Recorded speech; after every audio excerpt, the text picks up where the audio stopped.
오늘 저는 여러분과 함께 우리에게 구원을 줄 수 있는 믿음은 어떤 믿음인가 라는 제목을 가지고 은혜를 나누기를 원합니다. 오늘은 그 제1편이 되겠습니다.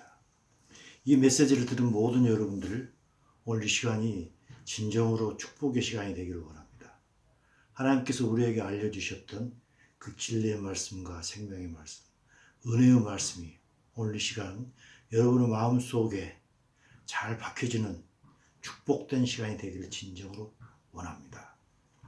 하나님께서 우리에게 원하시는 그 믿음은 과연 우리가 무엇을 믿어야 하는 믿음이며 무엇을 해야 하는 믿음일까요? 인간 누구나 어떤 신적인 존재를 믿는 영적 동물입니다. 또한 그 신적 존재는 인간보다 훨씬 뛰어난 능력을 가진다고 믿어서 그 신적 존재에게 무엇인가를 의지하고 원하는 그런 바라는 기도를 하게 됩니다. 기독교 신앙도 이것에 속합니다. 그러나 우리가 믿는 하나님께서 우리를 구원하시기 위하여 우리에게 원하시는 믿음은 훨씬 다른 차원의 믿음입니다. 하나님께서 원하시는 믿음은 예수님의 존재 자체를 믿는 믿음과 능력 자체를 믿는 믿음을 넘어서서 예수님의 말씀을 믿는 믿음을 요구하고 계십니다. 로마서 10장 17절은 이렇게 말씀을 하고 있습니다. 믿음은 들음에서 나며 들음은 그리스도의 말씀으로 말미암느니라고 하였습니다. 하나님께서 우리에게 원하시는 믿음은 그리스도의 말씀을 믿는 믿음인 것입니다. 하지만 하나님께서는 사도 바울을 통하여서 한 걸음 더 나아가서 깊은 것을 요구합니다. 그 무엇일까요? 사도행전 16장 31절입니다. 주 예수를 믿으라. 그리하면 너와 내 집이 구원을 받으리라 고했던 것입니다. 하나님께서는 우리에게 예수 그리스도의 말씀을 믿되 우리가 믿는 그 예수님을 주인으로 믿으라는 것입니다. 그럴 때 구원을 받는다는 것입니다. 이는 무슨 의미일까요? 우리가 종의 자세로 주인이신 그분의 말씀을 듣고 순종하라는 것입니다. 말씀에는 크게 두 가지 말씀이 있습니다. 하나는 명령의 말씀이며 또 하나는 약속의 말씀입니다. 이 명령의 말씀과 약속의 말씀이 연이어 나온 때가 있습니다. 그건 지금 우리가 봤던 사도행전 16장 이야기입니다. 연이어 나올 때도 있고 그렇지 않을 때도 있습니다. 연이어 나올 때는 대개 명령의 말씀이 먼저 나오고 그 후에 약속의 말씀이 나옵니다. 이때 중요한 것은 하나님의 약속이 이루어지는가 안 이루어지는가는 명령의 말씀에 대한 우리의 순종 여부에 달려있는 것입니다. 그런데 우리가 예수님을 우리의 진정한 주인으로 모시고 그분의 말씀을 믿는다면 우리에게는 순종이 당연히 뒤따르게 될 것입니다. 하나님께서는 사도 바울이 쓴 로마서를 통하여서 이것을 더 분명하게 말해주고 있습니다. 로마서 1장 5절입니다. 그로 말미암아 우리가 은혜와 사도의 직분을 받아 그의 이름을 위하여 모든 이방인 중에서 믿어 순종케 하나님입니다. 우리가 믿고 순종하게 하기 위해서 사도 바울은 로마서를 사용했던 것입니다. 그리고 다시 한 번 더 다시 강조합니다. 로마서의 마지막 부분입니다. 로마서 16장 26절입니다. 모든 민족이 믿어 순종하게 하시려고 알게 하신 바 그 신비의 계시를 따라 된 것이니 라고 한 것입니다. 믿어 순종하게 하는 것입니다. 따라서 하나님께서 원하시는 믿음은 순종하는 믿음인 것입니다. 도저히 믿어지지 않지만 그 말씀을 믿고 순종하는 그 믿음을 하나님께서는 원하시는 것입니다. 흔히 인간관계에서 믿음이란 사회적 틀 안에서 인간의 경험상 이미 서로 동의하는 믿음을 우리는 믿음이라고 합니다.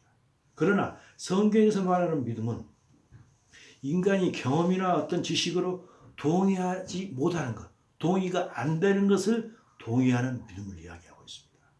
왜냐하면 하나님께서 우리 인간에게 하시고자 하는 일은 모든 것이 인간으로서 이해가 되지 않는 것이기 때문입니다.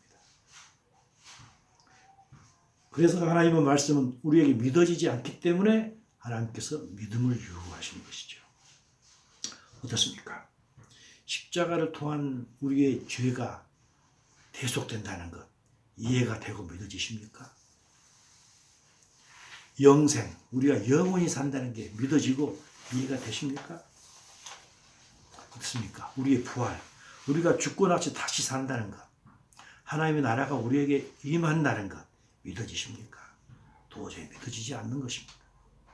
이렇게 하나님의 약속의 말씀이 인간에게는 이해가 되지 않지만 이 말씀은 전능하신 하나님이 약속하신 말씀이기 때문에 이 약속을 믿은 모든 자에게 하나님께서는 너는 의롭다라고 해주신 것입니다.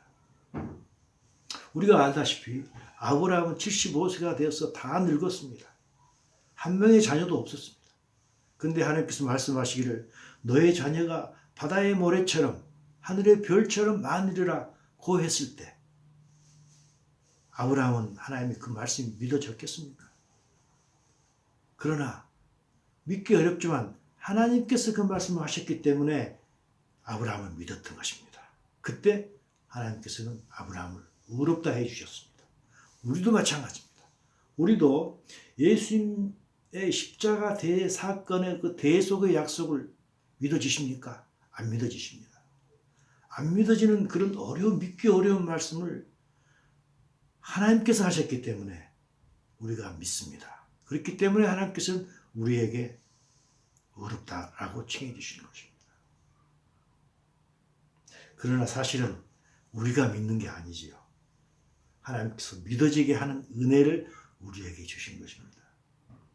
하나님께서는 우리에게 믿어지게 하는 그런 은혜를 주시고 더군다나 거기에 의롭다까지 해주시는 좋으신 분이신 것입니다.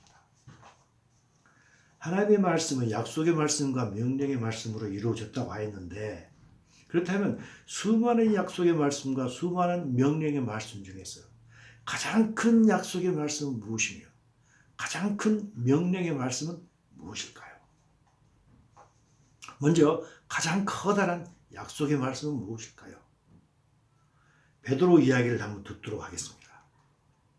베드로 후서 1장 4절입니다.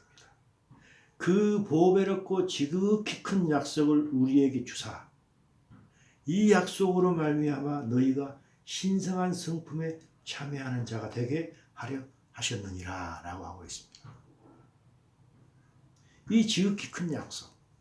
그래서 우리 인간이 이 타락한 인간이 하나님의 성품에 참여할 수 있도록 해주시는 그 커다란 약속.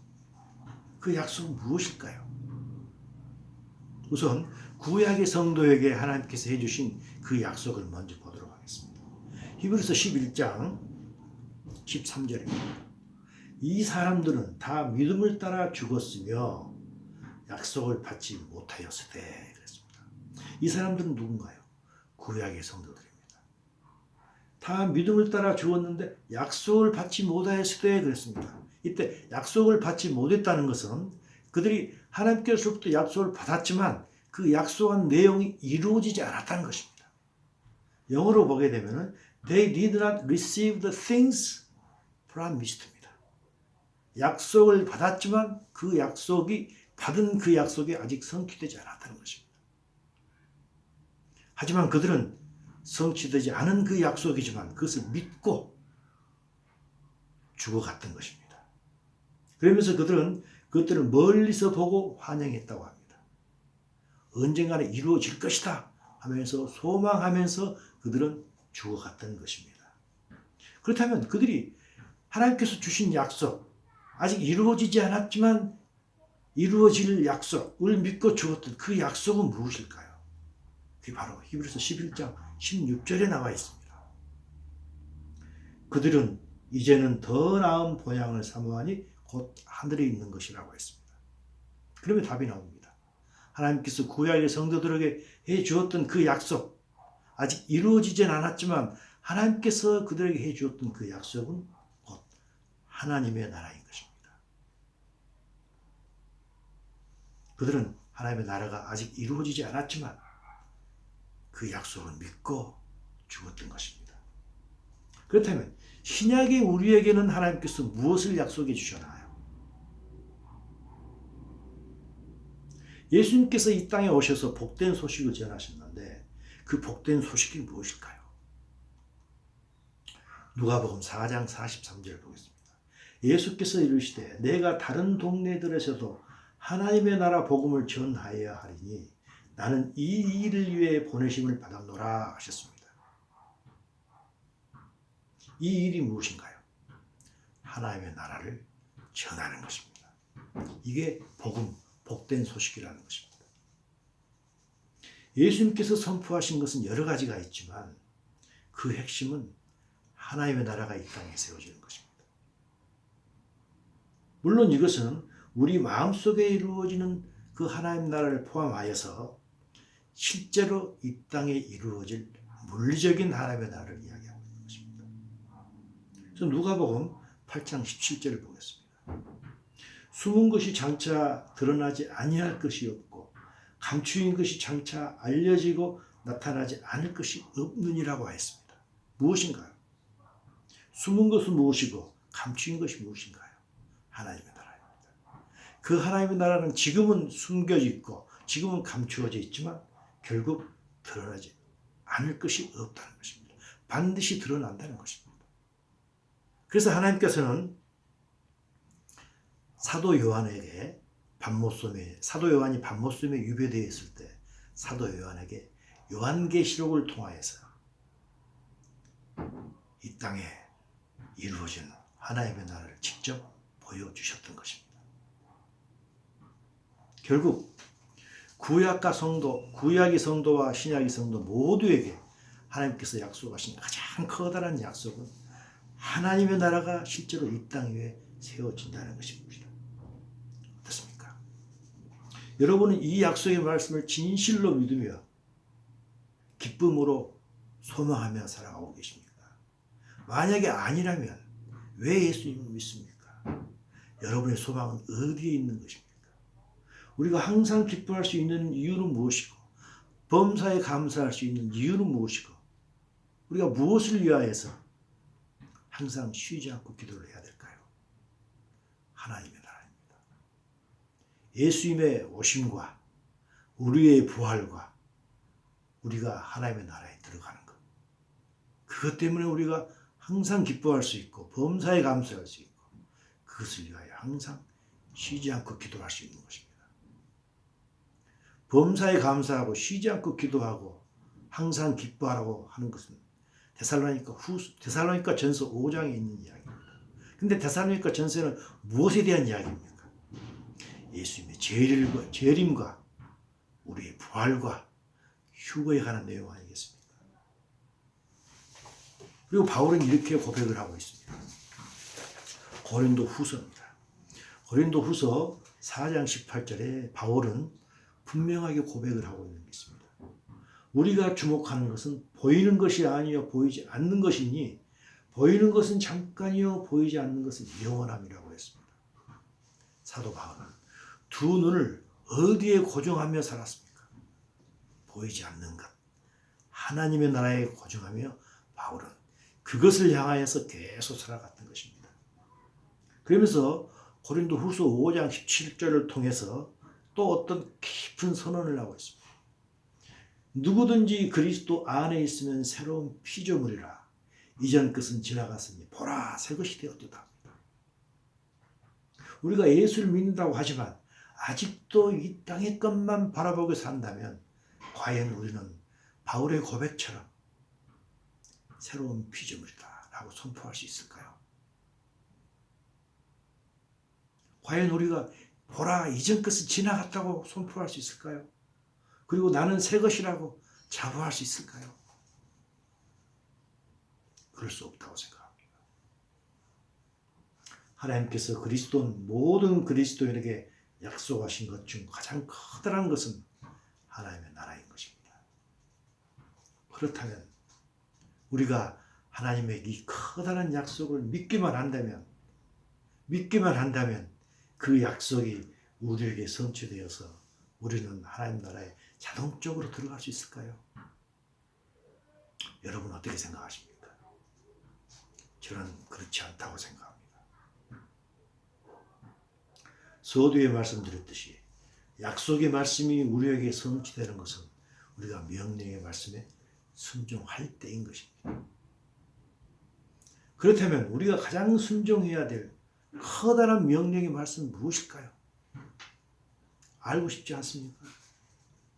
앞으로 다가올 미래의 하나님 나라를 선포하시는 하나님께서는 지금 현재 우리가 살고 있는 이 세상 나라에서 그리스도인으로서 가장 지켜야 될 것이 무엇인지 명령하신 게 있습니다. 요한복음 15장 12절입니다. 내 계명은 곧 내가 너희를 사랑한 것 같이 너희도 사랑하라 하는 이것이니라. 가장 큰 계명은 명령의 말씀은 서로 사랑하는 것입니다. 그런데 중요한 것은 사도 요한은 이웃사랑이라는 하나님의 명령을 예수님의 재림, 우리의 부활, 휴거, 하나님의 나라와 서로 연결을 짓고 있다는 것입니다. 요한 1서 4장 17절, 18절이 바로 그 내용입니다.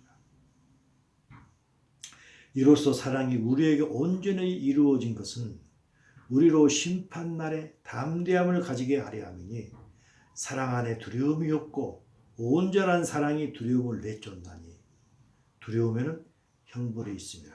두려워하는 자는 사랑 안에서 온전히 이루어지지 못하였느니라 라고 했습니다.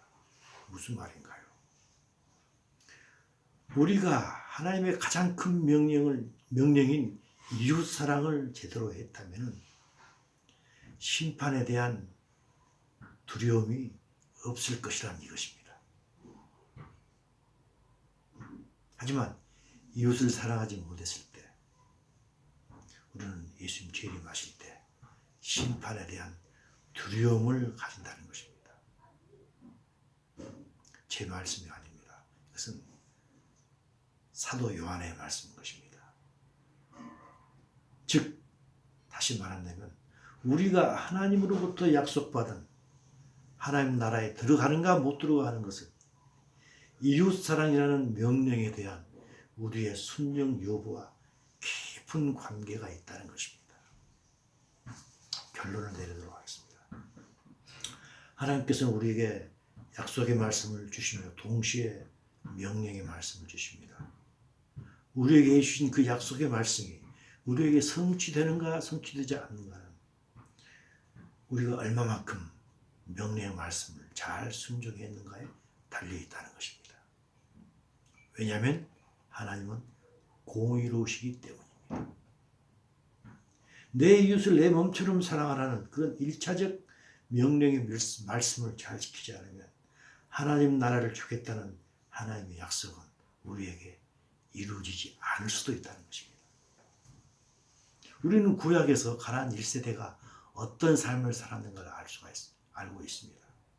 가나안 1세대는 애굽을 빠져나왔습니다. 그래서 하나님께서 약속하신 가나안 땅 바로 앞까지 왔습니다. 하지만 하나님의 말씀을 지키지 못해서 하나님께서 약속하셨던 그 가나안 땅에 들어가지 못하고 광야에서 죽음을 당했던 것입니다. 우리가 다 알고 있는 역사적인 사실입니다. 하나님께서는 그 역사적인 사실을 우리에게 교훈으로 가르쳐주고 계시는 것입니다. 우리들로 말하자면 우리들은 교회에 출석합니다. 그리고 하나님 나라에 대한 약속을 이미 받았습니다. 하지만 이웃사랑이라는 그 명령에 불순종할 때 우리는 하나님 나라에 들어가지 못할 수도 있다는 것입니다. 엄중한 이야기입니다. 다시 한번 요한 1서 4장 17절을 제가 읽겠습니다. 사랑이 우리에게 온전히 이루어진 것은 우리로 심판날에 담대함을 가지게 하려 함이니 주께서 그러하심과 같이 우리도 이 세상에서 그러하니라. 무슨 말인가요? 예수님께서 이 세상에서 우리를 사랑하셨던 것 같이 우리도 이 세상에서 형제를 사랑하게 되면은 우리는 심판날에 담대함을 갖는다는 그 이야기입니다. 그러면서 사도 바울은 고린도전서 13장 소위 말해서 사랑장이죠. 그 장을 통해서 이렇게 이야기를 하고 있습니다.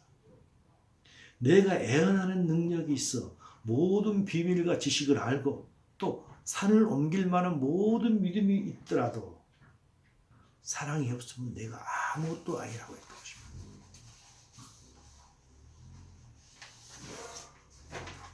하나님 나라에 대한 믿음이 아무리 좋아도 이웃에 대해서 참아주고 견뎌주고 인내하는 그런 사랑이 없으면 아무것도 아니라는 것입니다. 예수님께서는 실질적인 애를 우리의 생활 속에서 보여주고 계십니다. 마태복음 5장 22절입니다. 나는 너희에게 이르노니 형제에게 노하는 자마다 심판을 받게 되고 형제에 대해 라가라 하는 자는 공회에 잡혀가게 되고 미련한 놈이라 하는 자는 지옥불에 들어간다고 했습니다. 아무리 우리가 믿음이 좋다 해도 형제 사랑이 없으면 심판을 받게 된다는 것입니다. 동시에 우리가 가지고 있는 잘못된 믿음에 대해서 예수님께서는 오해를 풀어주고 계십니다. 바로 뒷장에 있는 마태복음 5장 23절 24절입니다. 예물을 제단에 드리려다가 거기서 내 형제에게 원망 들 만한 일이 있는 것이 생각이 나거든 예물을 제단 앞에 두고 먼저 가서 형제와 화목하고 그 후에 와서 예물을 드리라는 것입니다. 우리 그리스도인의 하나님과에 대한 관계는 아무리 강조해도 지나치지 않을 것입니다. 하지만 우리는 하나님과의 관계를 너무 중요시 여긴 나머지 인간 관계를 등한시할 수가 있는 것입니다.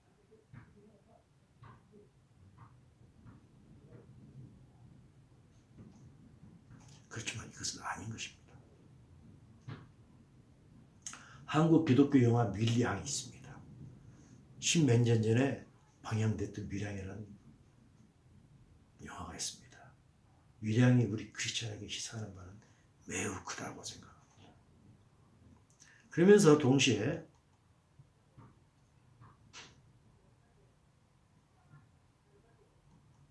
사도 바울은 고린도전서 13장 1절을 통해서 다음과 같이 이야기합니다. 내가 사람의 방언과 천사의 말을 할지라도 사랑이 없으면 소리나는 구리와 울리는 꽹과리가 된다고 했습니다. 제 아무리 듣기 좋은 종교적인 믿음의 말을 한다 할지라도 이 세상에서 우리가 하나님 아들답게 살아내지를 못한다면 성령의 열매를 맺지 못한다면 그 믿음은 사실은 헛된 믿음이며 회칠한 무덤 같은 바리새인의 믿음에 지나지 않을 것입니다.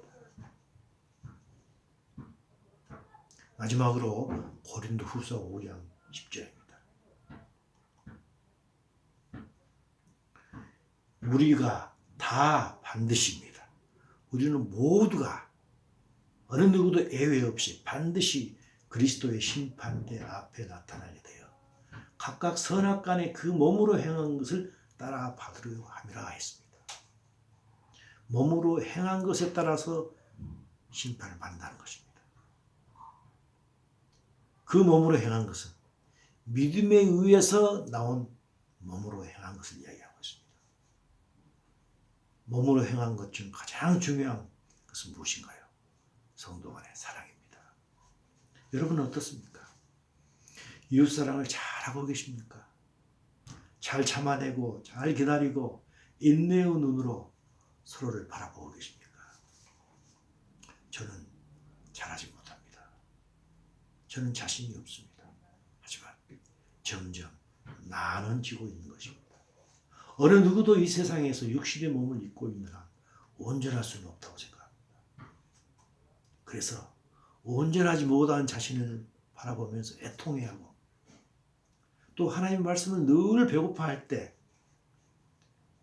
하나님께서는 그 중심을 보시고 판단하신다고 예수님께서 산상수훈을 통해서 저희들에게 위로의 말씀을 해주고 계시는 거 아니겠습니까? 이 땅에서 어떻게 살았는가 하는 것이 하나님의 나라와 입되어 있습니다. 하나님께서는 절대 속임을 당하지 않으실 것입니다. 우리도 스스로에게 최면을 걸지 않길 바랍니다. 2편에서 다시 뵙겠습니다.